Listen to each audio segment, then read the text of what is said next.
Sempre tida como as eleições mais importantes do mundo ocidental, as eleições americanas ganharam um destaque especial em razão dos conflitos deflagrados tanto no leste europeu, com a guerra da Ucrânia, como também a guerra de três frentes que Israel está lutando no Oriente Médio. Mas você conhece o modelo americano de eleições? Você também já deve ter ouvido que cada estado representa um número de delegados, e que também, para vencer a eleição por lá, o candidato não precisa necessariamente ter a maioria dos votos dos eleitores. Mas como é isso e quem são os tais delegados? Me acompanhe aqui nesse vídeo que eu vou tentar te explicar e tirar algumas dúvidas relativas às eleições norte-americanas, como eles votam, como é feita a contagem e como é declarado o vencedor do pleito. Após a Guerra de Independência, as 13 colônias começaram a se organizar como nação, criando aquela que é até hoje a Constituição mais antiga ainda em vigor no mundo. Organizaram seu sistema eleitoral e buscando alternativas para um período onde o deslocamento era algo extremamente difícil, começaram assim, tempo depois, a utilizar os correios como meio de transporte dos votos. Pois desta forma, quem morava distante dos grandes centros teria sim o seu direito de eleger seus representantes preservado.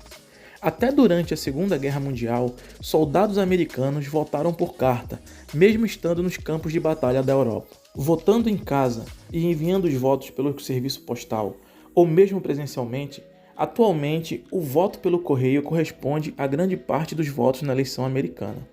Para quem vai votar pelo correio, a eleição começa bem antes. Mas em outros estados, como a Virgínia, por exemplo, até o voto presencial tem início dias antes do pleito oficial, que é realizado desde 1845, sempre na primeira terça-feira após o 1º de novembro. Outra grande necessidade observada pelos pais fundadores da nação americana era a necessidade de se equilibrar e dar peso e importância a cada estado, para que os candidatos assim lutassem por cada voto. E para dar peso a esses estados, criou-se assim o sistema de delegados eleitorais, um sistema onde o voto é indireto. Na prática, se vota não diretamente para o candidato, mas sim para os membros do colégio eleitoral. E esse sistema foi criado em 1787, quando a nação ainda se formava. Dessa forma, cada estado é representado por um número de delegados, variando de acordo com o tamanho da sua população. Na prática, são esses delegados que têm a função de nomear o presidente e seu vice. O presidente se elege numa assembleia formada por 538 delegados, que é a soma de 100 senadores, pois lá são 2 senadores por estado, mais 435 deputados, junto com os 3 delegados de Washington, D.C. Assim, cada estado contribuindo com o número de delegados de acordo com a sua população, perfazem o total de 538.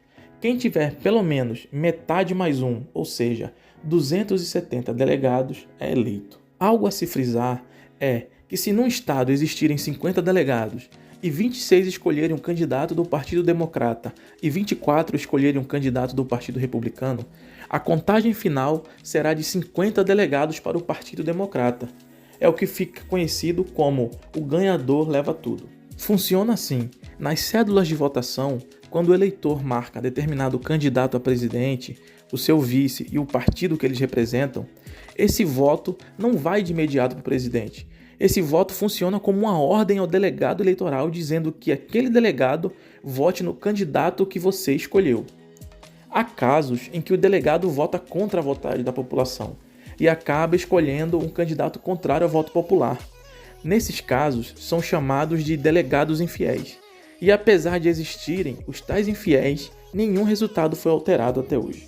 Nesse sistema, onde são os delegados que elegem o presidente, criou-se aqueles estados que ficaram conhecidos como swing states, onde são os estados que determinam o resultado das eleições, por penderem tanto para um partido como para o outro em determinadas eleições.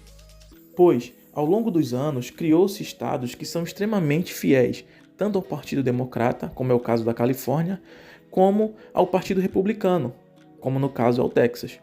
Mas, em contrapartida, outros estados, como Flórida e Pensilvânia, fazem o jogo virar para os candidatos, que preferem muitas das vezes focar suas atenções justamente nesses estados pêndulos, para assim chegar ao poder. Agora vamos às críticas a esse sistema. Uma das maiores críticas feitas ao sistema de delegados eleitorais é que nem sempre, necessariamente, o candidato que tiver mais votos será eleito presidente. Diversos casos já aconteceram, sendo os mais notáveis a eleição de 2000, quando o republicano George W. Bush foi eleito mesmo tendo perdido para o democrata Al Gore, como também em 2016, quando a candidata democrata Hillary Clinton teve quase 3 milhões a mais de votos que Donald Trump, e mesmo assim o republicano acabou eleito.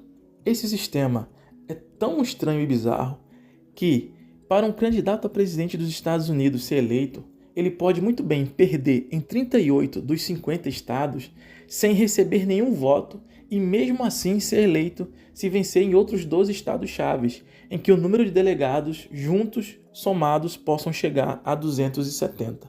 E assim, após finalizada a eleição, dias antes da posse do presidente, membros da Câmara e do Senado se reúnem para a contagem e certificação dos votos dos delegados, numa cerimônia que se repete desde 1887.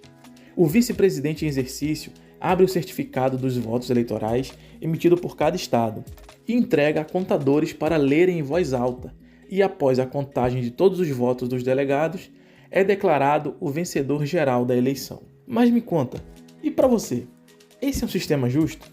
Você acha que daria certo esse modelo de votação aqui no Brasil? Você acha que daria certo aqui no Brasil o voto pelos Correios? Deixa aí sua opinião e espero ter ajudado a tirar alguma das suas dúvidas, e não esquece de curtir e seguir o canal para mais conhecimento. Nos vemos no próximo vídeo. Até a próxima!